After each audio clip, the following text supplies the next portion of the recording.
یہ تمام موصوف صفت کے جملے ہیں، اور موصوف صفت کے جملے کو پہچاننے کے لیے طریقہ یہ ہے کہ اگر اس کو اردو میں ترجمہ کریں گے تو اس کے آخر میں ہے وہ نہیں آئے گا۔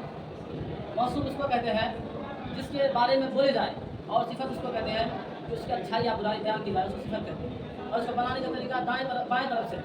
اور موصوف میں اگر الف لام داخل ہوگا تو صفت میں بھی الف لام داخل ہوگا۔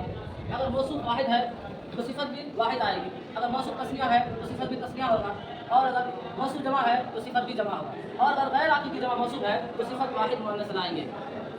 اور موصوف صفت بنانے کا طریقہ ہے بائیں طرف سے بنائیں گے، جیسے بڑا گھر، اس کو کیسے بنائیں گے؟ البیت الکبیر، موصوف میں الف لام داخل کریں گے اور صفت میں بھی الف لام داخل کریں گے۔ اور دو نیک بادشاہ، اس کو بھی بائیں طرف سے بنائیں گے، یہ معرفہ ہے، اور موصوف میں الف لام داخل کریں گے تو صفت میں داخل کریں گے۔ یہ تسنیہ کا صیغہ ہے تو کیسے تسنیہ بنائیں گے؟ الملکان الصالحان، اور یہ بہت سے طاقتور مرد، یہ عاقل کی جمع ہے، اس کو بنانے کا طریقہ وہ بھی بائیں طرف سے بنائیں گے۔ کیسے بنائیں گے؟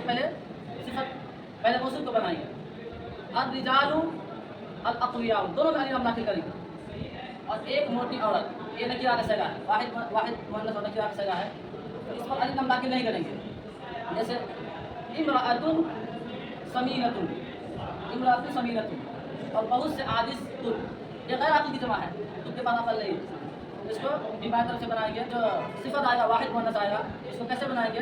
الاصنام العاجزۃ،